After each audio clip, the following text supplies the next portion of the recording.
श्री शिवाय नमस्तुभ्यम श्री शिवाय नमस्तुभ्यम श्री शिवाय नमस्तुभ्यम श्री शिवाय नमस्तुभ्यम श्री शिवाय नमस्तुभ्यम।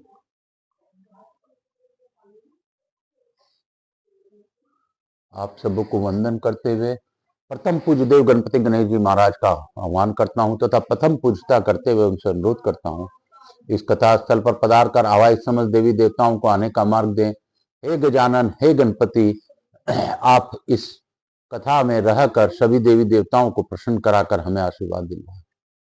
दसों दिशाओं को विमुक्त कर उनको आने का मार्ग दे और उनका कृपा आशीर्वाद हम लोगों पर बनवाए रखें। मैं यहाँ के स्थान देवता, वास्तु देवता, ग्राम देवता, क्षेत्रपाल देवता, समस्त देवी देवताओं को वंदन करता हूँ तथा उनसे प्रार्थना करता हूँ इस कथा स्थल पर पधार कर आप लिंग पुराण के इस अध्याय का श्रवण कर हमें कृतार्थ करें। मैं अपने भोलेनाथ मैया पार्वती को नमन करते हुए तथा उनसे आग्रह करते हुए कि आप शिव परिवार के समेत इस कथा स्थल पर पधार कर गौर बिंदोर का आसन ग्रहण करें, भावपूर्वक इस कथा का श्रवण कर हम लोगों को कृतार्थ करें। मैं बाबा से यही प्रार्थना करता हूं, आपको जैसी कथा सुननी है सुन लें, सुना लें और करवा लें। मेरे में कोई क्षमता नहीं। मैं समस्त देवी देवताओं को आह्वान करते हुए मैं अपने कुल देवी केशर सती माता तथा अपने श्रोताओं के कुल देवता कुल देवी का आह्वान करता हूँ। मैं अपने गुरु आचार्य संगीत कृष्ण जी महाराज सांवरिया बाबा को नमन करते हुए, गुरु वंदन करते हुए गुरु आज्ञा लेकर आज की कथा प्रारंभ करूंगा और गुरुदेव से यही कहूंगा, गुरु बिना ज्ञान कहाँ से आए। तो गुरुदेव आप अपने इस कृपा दृष्टि हम पर बनाए रखें और गुरु आज्ञा देकर इस कथा को आगे की ओर ले जाने का आज्ञा दें। मैं पंडित प्रदीप जी मिश्रा को बार बार धन्यवाद देता हूं और देता रहूंगा कि उन्होंने मुझे प्रेरणा किया, तो प्रेरणा से मैं 18 पुराण बाबा के समक्ष पढ़कर समर्पण करने का प्रण लिया। बाबा अपना कार्य अपने करा ले, मुझसे यही मैं विनती करता हूँ। हे बाबा, मैं तो आपका दास हूँ, दास ही रहूंगा और आप अपने दास का कल्याण करें। कैसे करना है आप जाने, आपका जाने, काम जाने। आप ही मेरे सृष्टि में मेरे पिता है, पितामह है, मेरे गार्जियन हैं। आप ही मेरे दुख सुख के साथी। हे बाबा, जिस प्रकार आप सभी का कल्याण करते हैं, मेरा भी कल्याण करें। काल हर, दुख हर, दारी धर, कष्ट हर, हर हर महादेव। हम लोगों ने कल 9वें अध्याय का पाठन किया था, आज हम लोग 10वें अध्याय में प्रवेश करेंगे। बोलो शंकर भगवान की जय, काशी विश्वनाथ की जय, बोलो मेरे भोलेनाथ की जय। तन भी बोल हर हर महादेव। हाँ, योग सिद्धि प्राप्त पुरुषों के लक्षण।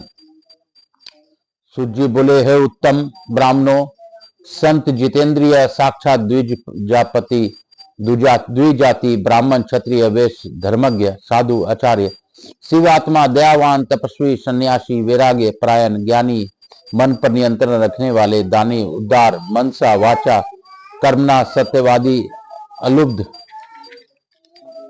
योग परायण, श्रुतियों तथा स्मृतियों के त्रेता वेता, श्रुतियों तथा स्मृतियों के अनुकरण करने वाले का विरोध न करने वाले, लोगों पर महेश्वर प्रसन्न रहते हैं। सत्य शब्द का अर्थ ब्रह्म होता है। जो अंत में उस ब्रह्म को पा लेते हैं वे ब्रह्म सायुज को प्राप्त होते हैं। इसलिए ऐसे महात्मा संत कहे गए जाते हैं। इन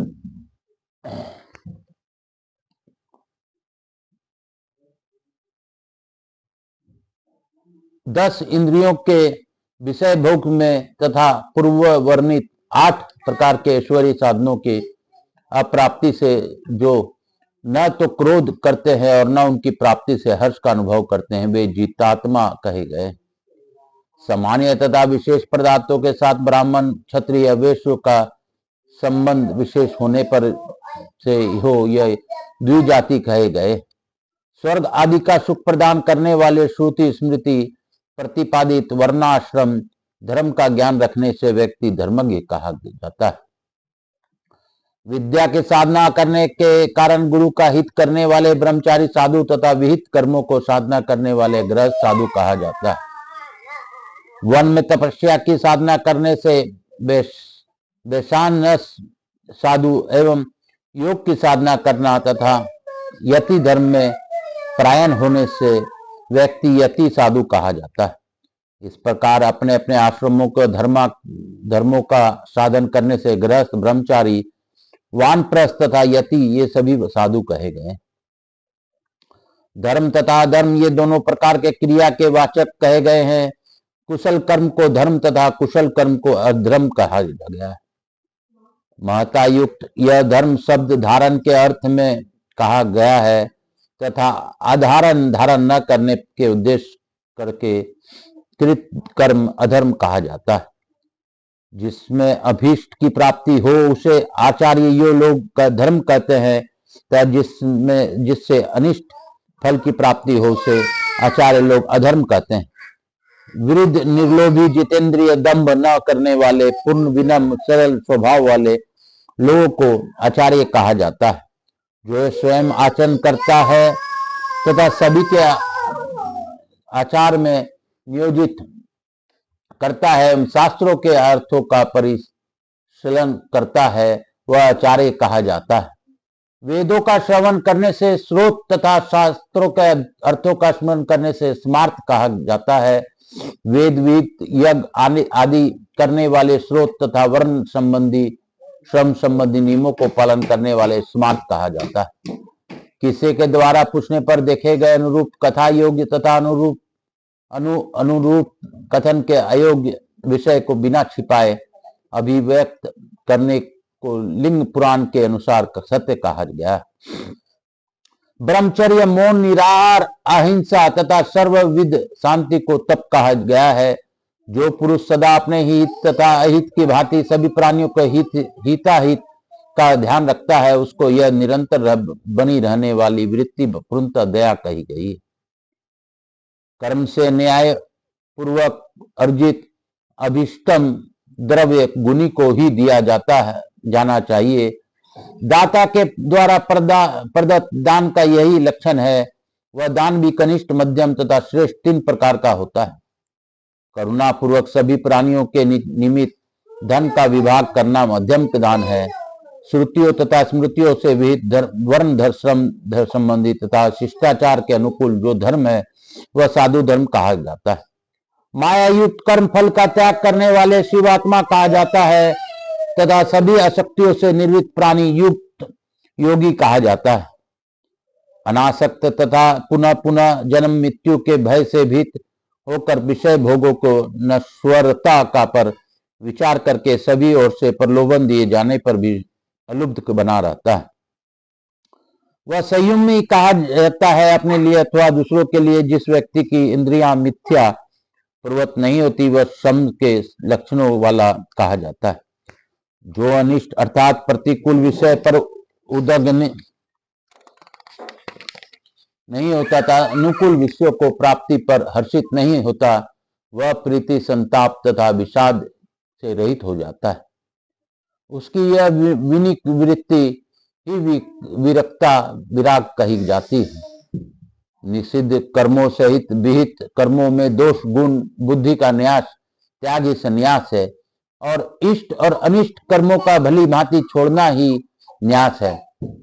अव्यक्त अर्थात व्यक्त प्रकृति से लेकर परमाणु ये पर्यंत इस जड़ जगत के सभी पदार्थों से ईश्वर को पृथक जानना ही वास्तविक ज्ञान है। हे श्रेष्ठ द्विजो, इस प्रकार के ज्ञान तथा भक्ति श्रद्धा के संपन्न पुरुषों को ऊपर भगवान शंकर अवश्य प्रसन्न होते हैं, इसमें कोई संशय नहीं है और वास्तव में यही धर्म है। परम गुप्त रहस्य क्या है, अब मैं आप लोगों को वह बताता हूँ। सर्वव्यापी परमेश्वर शिव के भक्ति रखनी चाहिए। उस भक्ति से युक्त प्राणी निसंदेह मुक्ति प्राप्त कर लेता है।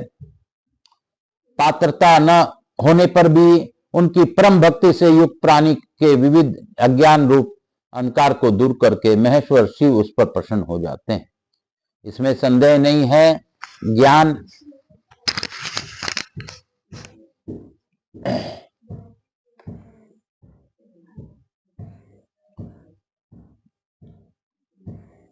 ज्ञान, अध्यापन, होम, ध्यान, यज्ञ, तप, वेद, दान,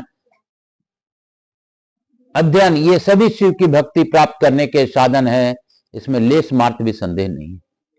हे मुनीश्वरों, हजारों चंद्रायन तथा सैकड़ों प्रजाव्रतों मास प्रयत्न किस किए गए उपवासों तथा अन्य अनुष्ठान आदि को अपेक्षा शिव भक्ति श्रेष्ठ है।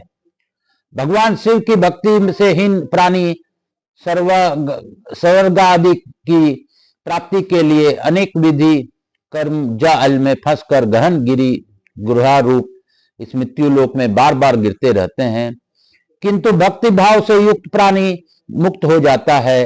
हे दूजो, भगवान शिव के भक्तों के दर्शन मात्र से प्राणियों के स्वर्ग आदि लोक सहज ही सुलभ हो जाते हैं, तो फिर साक्षात शिव भक्तों के विषय पर क्या कहना है। इस वास्तविकता में कोई संदेह नहीं है। ब्रह्मा, विष्णु, इंद्र तथा अन्य देवता शिव भक्ति के द्वारा ही उत्तम पद को प्राप्त हुए हैं। इसी प्रकार मनुष्यों मुनियों को भी बल तथा सौभाग्य शिव भक्ति से ही कारण है। हे ऋषियों, प्राचीन काल में देवादिदेव पिनाकी शंकर ने उमा को लक्ष्य करके वाराणसी में उनसे जिस मधुर प्रसंग का वर्णन किया था, वही मैं भी आप लोगों से कह रहा हूं। अभिमुख क्षेत्र वाराणसी पुरी में आकर भगवान शिव के पास विराजमान भगवती रुद्रा ने उन भगवान रुद्र से यह पूछा। देवी श्री पार्वती ने कहा, हे महादेव, तप, विद्या, योग आदि किस साधन से आप वश में होते हैं, पूजित होते हैं तथा दर्शन देते हैं? हे प्रभु, मुझे बताइए।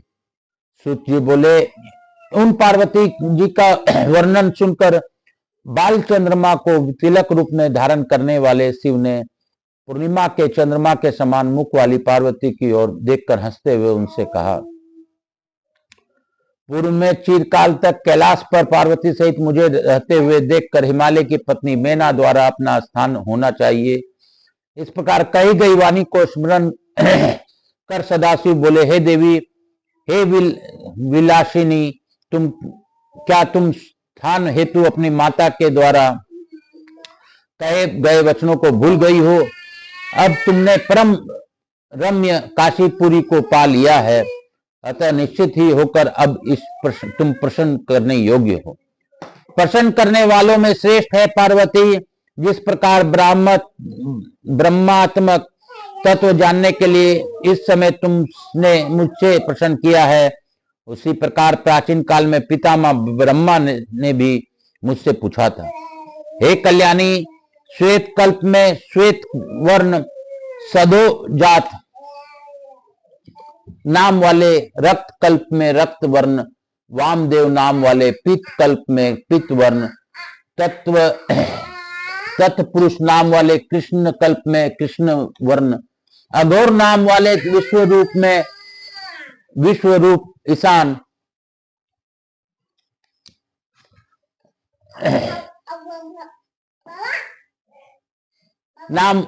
नाम वाले मुझे ईश्वर को देखकर ब्रह्मा जी ने मुझसे कहा।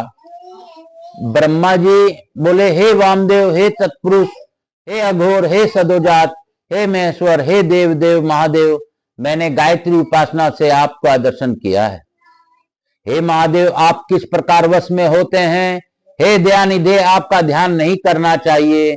आप देवी पार्वती के द्वारा दृश्य तथा पूज्य हैं। हे शंकर, कृपा करके मुझे बताइए।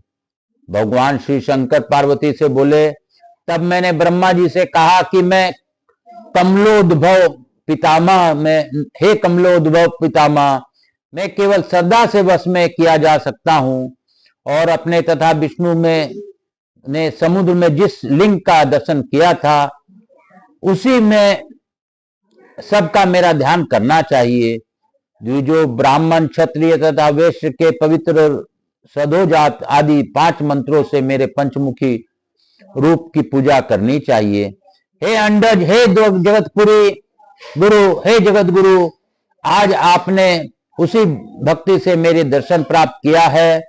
हे देवेशी, उन पितामह ने भाव पूर्वक मुझ ईश्वर को अपने हृदय में देखा, और तब जब उन्होंने मुझसे यह कहा कि आपसे मेरे अचल भक्ति है, तब मैंने पूर्व काल में उन्हें वह भक्ति भाव प्रदान कर दिया।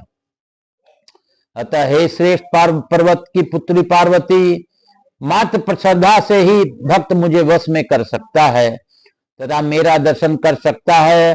द्विजों के लिंग में ही श्रद्धा पूर्वक सदा मेरा पूजा करना चाहिए और इसमें किसी प्रकार का संदेह नहीं होना चाहिए। श्रद्धा ही परम लक्ष्य सूक्ष्म धर्म है। श्रद्धा ही ज्ञान, हवन, तप, स्वर्ग तथा मोक्ष आदि का फल प्रदान करती है और इसी श्रद्धा से भक्त सदा मेरे साक्षात दर्शन प्राप्त कर सकते हैं। इस प्रकार श्रीलिंग महापुराण के अंतर्गत पूर्व भाग में भक्ति भाव कथन नामक 10वां अध्याय पूर्ण हुआ। बोलो शंकर भगवान की जय। काशी काशी शिव काशी, मोक्ष नगरी काशी की जय। मोक्ष नगरी काशी की जय। काल हर, दुख हर, दारी धर, कष्ट हर, हर हर महादेव। इसी के साथ आज का अध्याय हम लोग यहीं पे विराम देंगे और यही कहूंगा मैं कि जपा कर तु श्री शिवाय नमस्तुभ्यम, भजा कर श्री शिवाय नमस्तुभ्यम। जीवन का है ये सार, श्री शिवाय नमस्तुभ्यम, श्री शिवाय नमस्तुभ्यम, श्री शिवाय नमस्तुभ्यम, श्री शिवाय नमस्तुभ्यम। कपूर गौरम करुणावतारम, संसार सारम भुजगेंद्रहारम, सदा वसंतम हृदयारविंदे, भवम भवानी सहितम नमामि। श्री राम जय राम जय जय राम, श्री राम जय राम जय जय राम, श्री राम जय राम जय जय राम, श्री राम जय राम जय जय राम, श्री राम जय राम जय जय राम। काशी विश्वनाथ की जय, महाकाल राजा की जय, गणेश जी लक्ष्मी जी महारानी की जय, लड्डू गोपाल की जय, मेरे शिव परिवार की जय, त्रिशक्ति धाम की जय, के सरस्वती माता की जय, राधा कृष्ण की जय, समस्त देवी देवताओं की जय, मेरे पितर पितरानी की जय। काल हर, दुख हर, दारी धर, कष्ट हर, हर हर महादेव। हे बो बाबा सबका दुख काटो बाबा, हे भोला सबका दुख काटो बाबा। शिव शंकर जपू तेरी माला बाबा भोला, जपू तेरी माला के भोला, सबका दुख काटो बाबा, हे बाबा दुख काटो बाबा। मैं प्रथम पूज्य देव गणपति गणेश जी महाराज, लक्ष्मी जी महाराज, रिद्धि सिद्धि शुभ लाभ कुबेर जी महाराज से अनुरोध करता हूं कि आप सभी को आशीर्वाद प्रदान कर हमारे यहाँ स्थायी रूप से चिरकाल तक विराजमान रहे। मैं आवाज समझ देवी देवताओं को धन्यवाद देता हूं कि उन्होंने भावपूर्वक इस कथा का श्रवण किया और इस सोसाइटी के सभी देवी देवता इस कथा स्थल पर पधार कर सभी ने इस कथा का श्रवण किया। मैं सभी को धन्यवाद देते हुए उनसे प्रार्थना करता हूं कि आप सभी लोगों को धन्यवाद देते हुए, आशीर्वाद देते हुए अपने स्थान को गमन करें, पुनः बुलाने पर पधार कर आशीर्वाद दें। मैं अपने भोलेनाथ में पार्वती को नमन पूर्वक वंदन करता हूं तथा उनसे प्रार्थना करता हूं कि हे बाबा आप सभी का कल्याण कीजिए और मैं तो आपका दास हूं, जैसी आपको इच्छा हो मुझ पर वैसी कृपा कीजिए। काल हर, दुख हर, दारी धर, कष्ट हर, हर हर महादेव। बोल बम का नारा है, बाबा एक सहारा है। श्री शिवाय नमस्तुभ्यम, श्री शिवाय नमस्तुभ्यम, श्री शिवाय नमस्तुभ्यम, श्री शिवाय नमस्तुभ्यम, श्री शिवाय नमस्तुभ्यम, श्री शिवाय नमस्तुभ्यम, श्री शिवाय नमस्तुभ्यम, श्री शिवाय नमस्तुभ्यम, श्री शिवाय नमस्तुभ्यम, श्री शिवाय नमस्तुभ्यम, श्री शिवाय नमस्तुभ्यम। हर हर महादेव।